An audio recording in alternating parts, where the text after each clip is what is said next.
Hello friends, मेरा नाम अभिषेक कुमार है। आपका स्वागत है मेरे इस यूट्यूब चैनल में, जिससे हम पढ़ रहे हैं क्लास 10th की एनसीईआरटी मैथ्स। ओके, और हमारा चल रहा है चैप्टर 9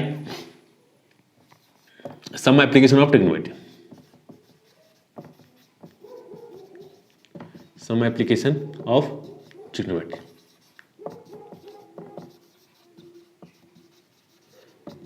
ओके, जिसमें हम एक्सरसाइज 9.1 कर रहे हैं।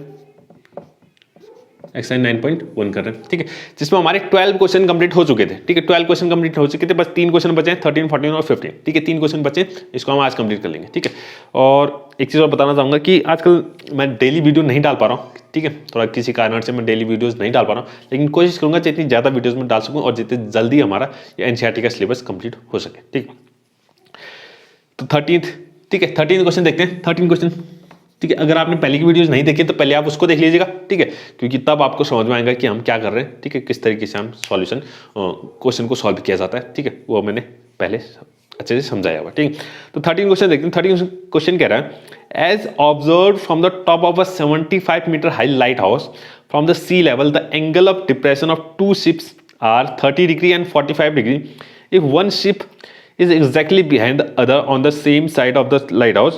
Find the distance between the two ships. ठीक है, तो क्या कह रहा है एक लाइट हाउस है हमारे पास। क्या है? एक लाइट हाउस है। ये हमारे पास लाइट हाउस है। ये हमारे पास क्या है? सी है। सी यानी कि समुद्र है। ठीक है, समुद्र है। ठीक है, इस लाइट हाउस से दो शिप दिख रही है। एक शिप यहां पर है, मैंने मान लिया, और एक शिप यहां पर है। दोनों एक दूसरे के ठीक पीछे। ठीक है, एक लाइन में। ठीक है, एक लाइन में। तो यहां पर से कह रहा है इसका एंगल ऑफ डिप्रेशन, इस शिप का और इस शिप का, दोनों शिप के एंगल ऑफ डिप्रेशन हमें दिए हुए। तो एंगल ऑफ डिप्रेशन निकालने के लिए पहले हमें एक ग्राउंड के पैरेलल एक लाइन खींचनी पड़ेगी। ठीक है, ये एक एंगल हो गया, एक ये एंगल हो गया। तो ये दो हमारे एंगल ऑफ डिप्रेशन दिया हुआ है। कितना कितना? एक 30 डिग्री, एक 45 डिग्री। तो 30 डिग्री कौन सा होगा? ये 30 डिग्री होगा और ये 45 डिग्री होगा, बड़ा वाला। ठीक है, इतना तो समझते हैं ना आप। अगर ये 30 डिग्री है तो Z देखिएगा, अल्टरनेट एंगल कौन सा बनेगा? Z ये है, तो ये 30 डिग्री है, तो ये 30 डिग्री यहां हो जाएगा, और ये 45 है, यानी कि ये है 45। ठीक है, ये अल्टरनेट एंगल्स पे क्या बनता है? Z बनता है। ठीक है, आपने 9th में पढ़ा होगा। ये अल्टरनेट एंगल्स है, तो ये 45 है, तो ये 45 हो जाएगा। ठीक है, इसको ध्यान दीजिएगा। तो इसको नाम लिखना है ABCD। ये मैंने नाम लिखी। हमें निकालना क्या है? Find the distance between two ships. इन दोनों शिप्स के बीच की डिस्टेंस हमें निकालनी। और ये जो लाइट हाउस है, ये क्या है? लाइट हाउस है। लाइट हाउस है यानी कि यहां से लाइट पड़ती है। ठीक है, जिसमें से लाइट आती है ना, उसको कहते हैं लाइट हाउस। ठीक है, लाइट हाउस है, इसकी हाइट है 75 मीटर। इसकी हाइट कितनी है? 75 मीटर। ये हमें गिवन दिया हुआ। ये हमें क्या है? गिवन दिया। हमें ये निकालना है, यानी कि इसको मैं अगर क्या बोल दूं? एक्स बोल दूं, ये हमें एक्स कैलकुलेट करना है। हमें क्या कैलकुलेट करना है? एक्स कैलकुलेट करना है। ठीक है, तो दो ट्रायंगल दिख रहे हैं, दोनों ट्रायंगल का यूज करेंगे। सबसे पहले आते हैं बड़े वाले triangle ACD। In triangle ACD, ठीक है, पहले मान लेता हूं let distance between two ships is equal to x metre. दो शिप्स के बीच की डिस्टेंस मैंने मान ली एक्स मीटर। ठीक है, कितनी मान ली? एक्स मीटर मान ली। ठीक है, अब आते हैं in triangle ACD। In triangle ACD में देखिएगा, इन ट्रायंगल ACD ट्रायंगल में। ठीक है, तो यानी कि ये ACD ट्रायंगल में एंगल कितना है? 30 डिग्री है। ये हमारा परपेंडिकुलर हो गया, और हम निकालेंगे क्या? बेस को। क्या निकालेंगे? बेस निकालेंगे। परपेंडिकुलर 75 है, तो परपेंडिकुलर और बेस, परपेंडिकुलर और बेस कौन सा रेशियो? 10। ठीक है, tan थीटा आ जाएगा। ठीक है, tan थीटा इक्वल टू होता है परपेंडिकुलर। परपेंडिकुलर कितना है? CD अपन बेस। बेस कितना है? AC। और tan थीटा, इस ट्रायंगल में थीटा कितना है? यानी कि एंगल कितना है? 30 डिग्री है, तो tan 30 हो जाएगा। CD कितना है हमारे पास? 75 है, और AC को AC रहने देंगे, क्योंकि AC की वैल्यू हमें कैलकुलेट करनी है। tan 30 होता है हमारे पास 1/√3। कितना होता है? 1/√3। तो 1/√3 इज इक्वल टू आ गया 75/AC। तो यहां से अगर AC की वैल्यू निकालें तो AC यहां चल जाएगा, √3 यहां चल जाएगा, तो AC इक्वल टू आ गया 75√3। तो ये आ गया 75√3। AC की वैल्यू आ गई। किसकी वैल्यू आ गई? AC की वैल्यू। इसको अभी हम यूज करेंगे। ठीक है, इसको अभी यूज करेंगे। अब बात करते हैं दूसरे ट्रायंगल की, यानी ट्रायंगल BCD। इस ट्रायंगल, छोटे वाले ट्रायंगल में। ठीक है, किस ट्रायंगल में? छोटे वाले ट्रायंगल। ये 5 है। ठीक है, 45 degree. In triangle BCD, in triangle BCD में देखते हैं, इन ट्राइंगल BCD इसी के आगे करेंगे, ठीक है, इसी के आगे, ठीक है।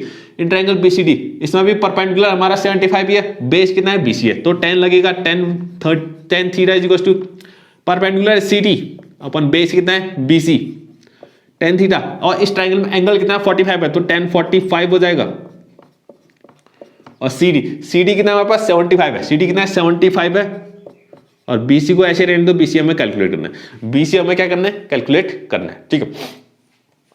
10 45 की वैल्यू कितनी होती है 1 होती है, ठीक है, और 75 अपॉन BC आ गया, ठीक है, 75 अपॉन BC। तो यहाँ से BC की वैल्यू अगर निकाल लेते हैं, BC की वैल्यू कितनी आ जाएगी, BC यहाँ चल जाएगा, तो BC इक्वल टू आ गया 75, BC की वैल्यू कितनी आ गई 75 आ गई, BC की वैल्यू कितनी आ गई 75 आ गई, ठीक है।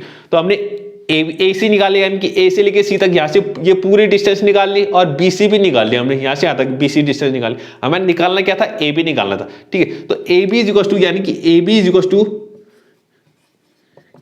मैं लिखता हूँ AC minus BC, AC minus BC, यानी कि इस पूरे लेंथ में इस AC में से अगर इस BC को मैं माइनस कर दूं, यानी कि हटा दूं, तो बचेगा कितना AB बचेगा। तो AB को मैंने x माना हुआ है, x इक्वल टू हो जाएगा AC कितना आया था 75 रूट 3 माइनस BC कितना आया 75 आया, तो 75, तो x इक्वल टू हो जाएगा 75, अगर मैं कॉमन ले लूं तो 75 कॉमन ले लिया तो बचेगा रूट 3 माइनस 1 इतना मीटर, तो x की वैल्यू इतनी आ गई, यानी कि distance between two ships, last में लिख लेंगे distance between two ships is equal to आ गया 75 ब्रैकेट में रूट 3 माइनस 1 मीटर, इतना मीटर, दो शिप्स के बीच की डिस्टेंस इतनी आ गई, ठीक है। ये हो गया हमारा कंप्लीट क्वेश्चन, ठीक है, ठीक है, ज्यादा मुश्किल नहीं था, आसानी था, ठीक है। 13 क्वेश्चन हमारा कंप्लीट। बात करते हैं 14th क्वेश्चन की। 14th क्वेश्चन को देखिएगा, 14th क्वेश्चन क्या कह रहा है, ठीक है। 14th क्वेश्चन अच्छा क्वेश्चन है, उसको ध्यान से देखिएगा। हाँ, a 1.2 meter tall girl spots a balloon moving with the wind in a horizontal line at a height of 88.2 meter from the ground. The angle of elevation of the balloon from the eyes of the girl at any instant is 60 degree. After some time, the angle of elevation reduces to 30 degree. Find the distance traveled by the balloon during the interval. ठीक है, figure हमें साथ में दिया ही हुआ है, ठीक है। फिगर पहले फिगर बना लेते हैं। ये कह रहा है सबसे पहले एक 1.2 मीटर टॉल एक गर्ल है, ये हमारे पास एक गर्ल हो गई, ठीक है। 1.2 मीटर क्या है, एक गर्ल है, ठीक है। और ये कहां पर खड़ी है, ग्राउंड में खड़ी है। ये हमारा क्या हो गया, ग्राउंड हो गया, ठीक है, ये ग्राउंड हो गया, ठीक है।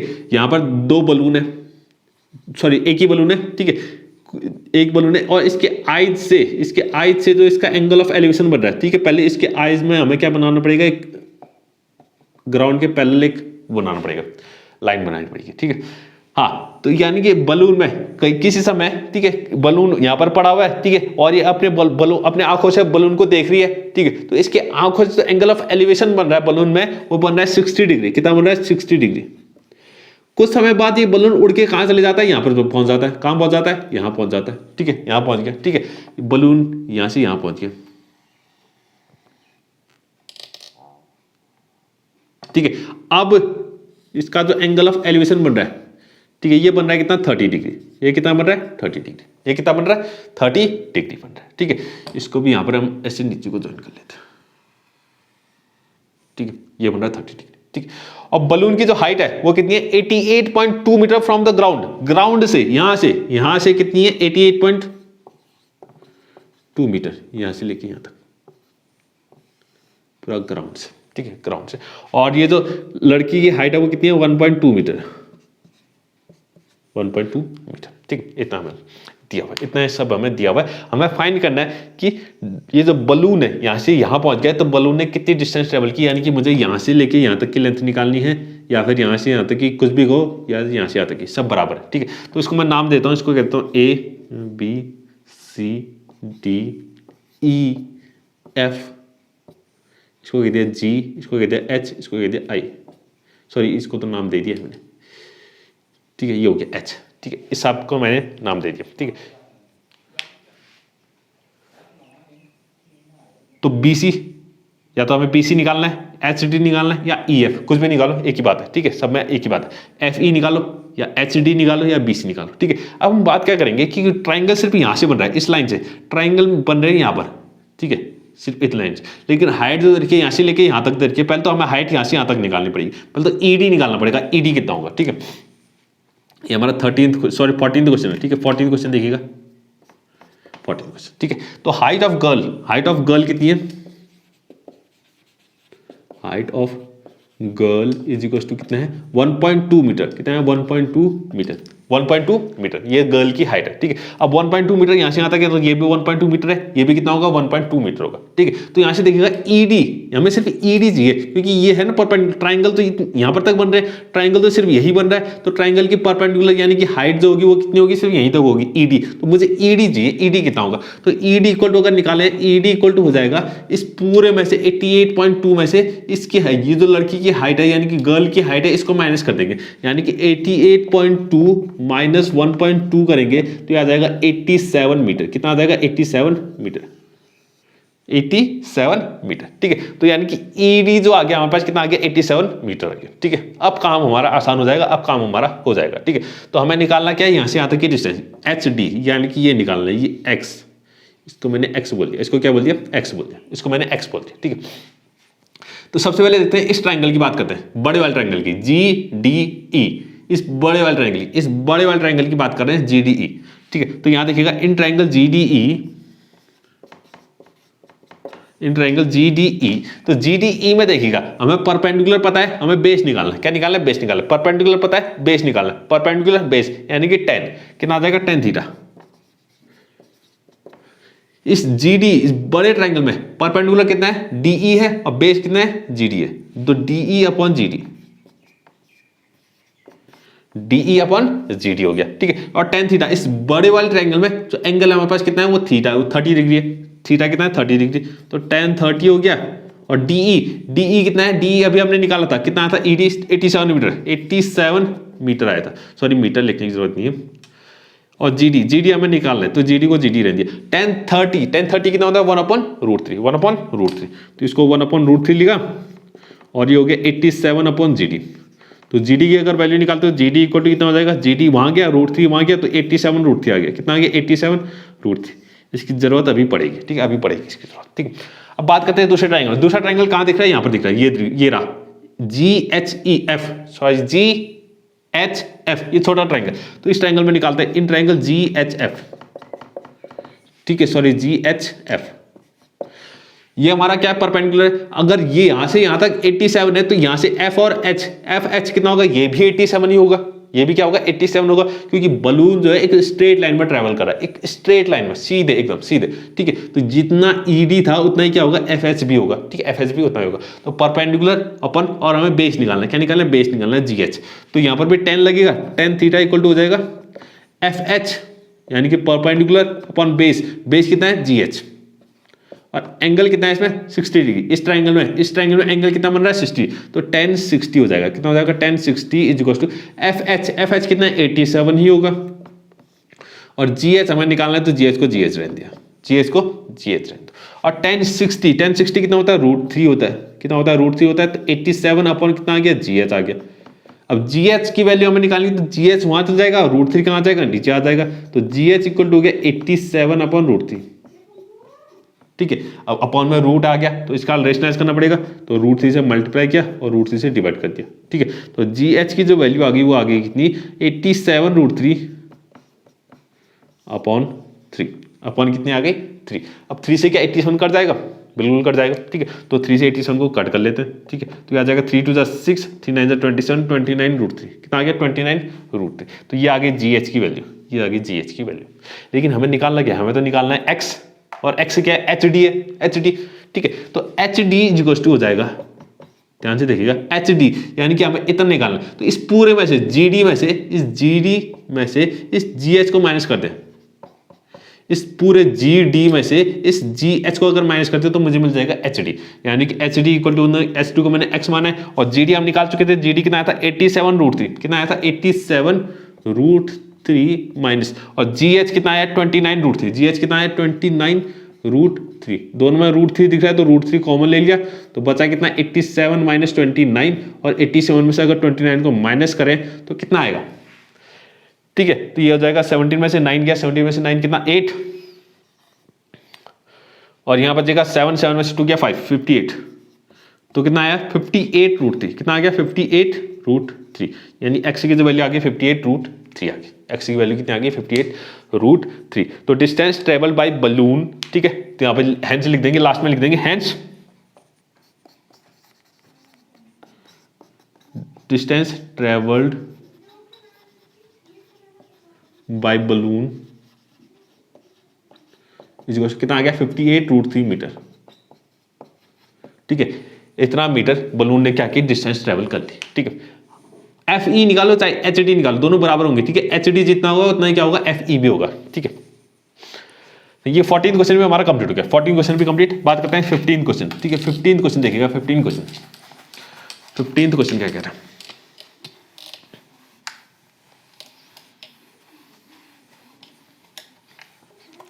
ठीक है। 15 क्वेश्चन देखिएगा, 15 क्वेश्चन कह रहा है, पहले अच्छे से पढ़िएगा इसको। A straight highway leads to the foot of tower. A man standing at the top of a tower observes a car at an angle of depression of 30 degrees, which is approaching the foot of the tower with a uniform speed. 6 seconds later, the angle of depression of the car is found to be 60 degrees. Find the time taken by the car to reach the foot of the tower from this point. ठीक, ये कह रहा है एक highway, एक straight highway, क्या है straight highway, straight highway यानी कि बिल्कुल एक सीधी रोड होगी, ये रहा स्ट्रेट है। अब ये जो स्ट्रेट हाईवे कहाँ तक जा रही है, एक टावर के फुट तक, टावर के फुट तक जा रही है, ये रहा हमारा टावर, ठीक है। ये स्ट्रेट हाईवे कहाँ तक जा रही है, एक टावर के फुट तक जा रही है, ठीक है, टावर के फुट तक जा रही है। अब इस टावर के ऊपर एक आदमी बैठा हुआ है, यहाँ पर एक आदमी बैठा हुआ है जो इस कार को देखे जा रहा है, इस कार को, यहाँ पर एक कार है उसको देखे जा रहा है। तो इस कार की जो एंगल ऑफ डिप्रेशन बन रहा है, एंगल ऑफ डिप्रेशन जो बन रहा है वो कितना बन रहा है, यहाँ पर पहले एंगल ऑफ डिप्रेशन के लिए हमें क्या करना पड़ेगा, एक लाइन खींचनी पड़ेगी, ये। तो एंगल ऑफ डिप्रेशन कितना बन रहा है 30 डिग्री, कितना बन रहा है पहले 30 डिग्री, 30 डिग्री, ठीक है। अब एक कार जो है चल रही है, क्या है कार चल रही है यूनिफॉर्म स्पीड से, यूनिफॉर्म स्पीड से, ठीक है। तो 6 सेकंड्स लेटर, 6 सेकंड बाद ये कार कहाँ से यहाँ से यहाँ पहुँच गई, ठीक है। 6 सेकंड बाद कार यहाँ से यहाँ पहुँच गई, ठीक है।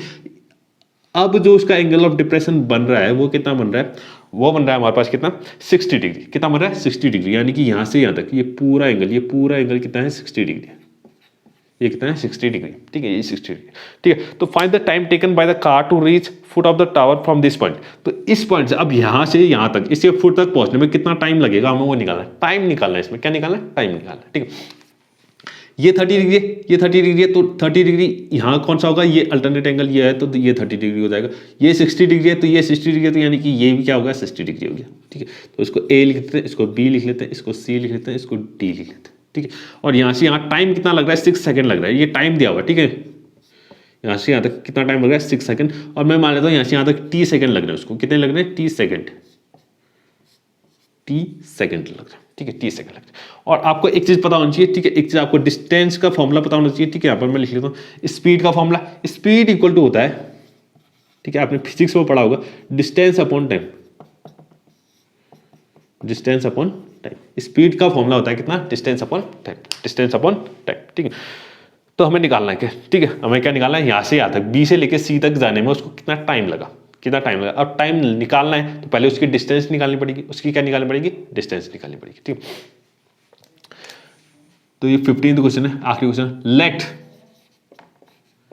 Speed of car is equal to, मान लेता हूं x मीटर पर सेकेंड, मैंने मान लिया कितना x मीटर पर सेकेंड, ठीक है, या किलोमीटर पर आवर मान सकते हैं, लेकिन यहाँ सेंटीमीटर सेकंड में दिया हुआ है तो मैंने मान लिया मीटर पर सेकंड, कितना मान लिया x मीटर पर सेकंड, मैंने इसकी क्या मान ली स्पीड मान ली। और यूनिफॉर्म स्पीड है, यानी कि इसकी स्पीड चेंज नहीं होगी, ठीक है, यही स्पीड रहेगी हर जगह, ठीक है, यहाँ से लेके पूरे यहाँ तक यही स्पीड रहेगी इसकी, क्योंकि इसने कर रखा है यूनिफॉर्म स्पीड है, क्या है यूनिफॉर्म स्पीड है, ठीक है।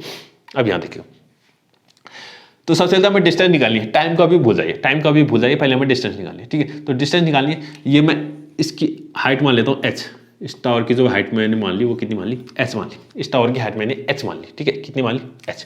Late height of tower is equal to h metre. कितना मान लिया मैंने, एच मीटर मान लिया। कितना मान लिया, एच मीटर। ठीक है, तो सबसे पहले इस ट्रायंगल में आते हैं, इस छोटे वाले ट्रायंगल में। ठीक है, इस छोटे वाले ट्रायंगल में आते हैं, B C D. In triangle B C D देखिएगा, in triangle B C D, in triangle B C D. ठीक है, तो बी सी डी में देखिएगा, ठीक है, ये हमारा क्या है, परपेंडिकुलर, और ये क्या है, बेस है। बेस हमें कैलकुलेट करना है। ठीक है, तो परपेंडिकुलर और बेस तो 10 ही लगेगा। तो 10 60 की बात करते हैं, 10 60 इज इक्वल टू, तो परपेंडिकुलर हमारे पास एच है, सॉरी सी डी है, तो सी डी अपन, और बेस कितना है, बी सी है, तो सी डी अपन बी सी हो गया। और 10 60 की वैल्यू होती है कितनी, √3। 10 60 की वैल्यू होती है √3। तो सी डी हमने एच माना हुआ है और बी सी हमें निकालना है, तो B C equal to B C रहती है। तो बी सी को मैंने उठा के वहाँ भेज दिया, तो बी सी इक्वल टू हो गया एच अपॉन √3, एच अपॉन √3। अगर इसको रेशनलाइज करेंगे तो √3 से मल्टीप्लाई और डिवाइड करेंगे तो ये आ जाएगा एच √3 अपॉन 3। तो बी सी की वैल्यू इतनी आ गई। तो बी सी की वैल्यू कितनी आ गई, इतनी आ गई। ठीक है, इसको इतना ही रहने दीजिए, इसको इतना ही रहने दीजिए, कोई दिक्कत नहीं। अब बात करते हैं बड़े वाले ट्रायंगल की, डी ए सी। पहले डी या ए सी डी कह सकते हैं, in triangle A C D, in triangle A C D, इस ट्रायंगल की बात करेंगे। ठीक है, ये ए है, ठीक है, हाँ ए सी डी। ठीक है, तो परपेंडिकुलर वही है, बेस हमें निकालना है, यानी कि ए सी निकालना है। तो फिर से 10 लगेगा, 10, और इस बार एंगल कितना है, 30 डिग्री। तो 10 30 equal to C D upon A C, C D upon A C, C D upon A C, perpendicular upon base, perpendicular upon base. 10 30 की वैल्यू कितनी होती है, 1 अपॉन √3, 1 अपॉन √3। और सी डी फिर से एच ही है हमारे पास, और ए सी कितना है हमारे पास, ए सी को ए सी रहने दो, कोई दिक्कत नहीं। ए सी हमें कैलकुलेट करना है, ए सी वहाँ तो जाएगा, तो ये आ जाएगा एच √3। कितना आ जाएगा, एच √3। ये आ गई ए सी की वैल्यू, ए सी की वैल्यू आ गई हमारे पास। ठीक है, अब हमें करना क्या है, हमें पहले तो उसकी स्पीड फाइंड करनी है कि स्पीड कितनी होगी। स्पीड जब फाइंड होगी तब जाके हमें टाइम मिलेगा। ठीक है, स्पीड हमें पहले फाइंड करनी है कि स्पीड को हमने एक्स माना है, तो एक्स की वैल्यू हमें फाइंड करनी है। ठीक है, तो स्पीड कैसे फाइंड होगी, पहले हमें टाइम तो पता चले। ठीक है, टाइम हमें पता है किसका, सिर्फ ए बी का पता है, ए बी का हमें टाइम पता है, ए बी का हमें क्या है, टाइम पता है। ए बी का अगर टाइम पता है तो इसकी डिस्टेंस निकालते हैं, इसकी क्या निकालते हैं, डिस्टेंस, क्योंकि टाइम पता है हमें, और डिस्टेंस अगर निकाल लेंगे इस ए बी की तो हमें स्पीड मिल जाएगी, स्पीड मिल जाएगी। स्पीड इक्वल टू कितना होता है, डिस्टेंस अपॉन टाइम। तो ए से लेके बी तक की हमारा टाइम पता है, ए से लेके बी तक का हमें क्या है, टाइम पता है। तो ए से लेके बी तक की हमें डिस्टेंस निकालनी है। तो ए बी इक्वल टू हो जाएगा कितना, A B equal to A C minus B C. इतना आप समझ रहे हैं ना।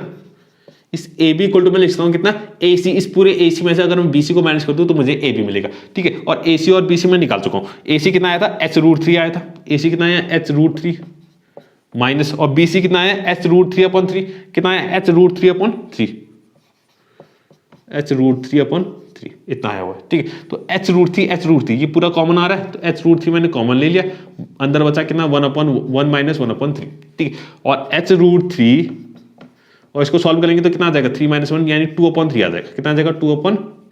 ठीक है, तो यानी कि वैल्यू आ रही है 2h/3, साथ में आ गया √3। ये आ गई ए बी की वैल्यू, ये क्या आ गई, ए बी की डिस्टेंस आ गई। ए बी की डिस्टेंस कितनी आ गई, 2h/3 √3, इतना आ गया। ठीक है, इसको मैं इरेज कर रहा हूँ। ठीक है, इसको इरेज कर रहा हूँ।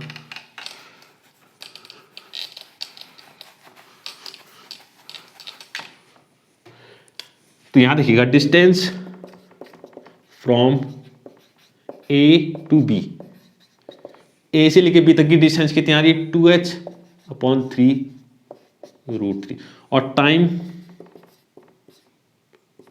Taken from A to B, ये हमें गिवन दिया है। ए से लेके बी तक में जाने में उसका टाइम कितना लग रहा है, 6 सेकंड। कितना लग रहा है, 6 सेकंड, 6 सेकंड लग रहा है। ठीक है, ए से लेके बी तक की डिस्टेंस हमने ये निकाल ली थी। ठीक है, यहाँ से निकाली थी। ठीक है, हाँ, तो डिस्टेंस पता है, टाइम पता है, तो स्पीड निकल आएगी। तो स्पीड लिखना, speed of car is equal to हो जाएगा डिस्टेंस अपॉन टाइम। डिस्टेंस कितना है, 2h/3 √3 अपॉन 6, कितना आ गया, 6, और ये 3 कहाँ जाएगा, नीचे चले जाएगा, तो ये आ जाएगा 2h √3 अपॉन 3 6 18 हो गया। कितना हो गया, 18। ये 3 आ गई, 3 कहाँ जाएगा, नीचे आ जाएगा ना 6 के साथ, और 2 से 18 को कट कर सकते हैं, तो ये आ जाएगा h √3 अपॉन 9, h √3 अपॉन 9। ये आ गई कार की स्पीड, ये क्या आ गई, कार की स्पीड आ गई। ठीक है, कार की स्पीड आ गई। ठीक है, कार की स्पीड आ गई। ठीक, इतना आप ये नोट कीजिएगा। ठीक है, हाँ, एक चीज आपने बीसी निकाला था ना, बीसी अभी निकाला हुआ था। बीसी कितना आया था हमारे पास, अच्छा हमने निकाला हुआ था, ठीक है, मैंने इरेज कर दिया। ठीक है, बीसी कितना आया था हमारे पास, AC माइनस BC, BC आया था हमारे पास कितना h√3/3, कितना आया था h√3/3, ठीक है।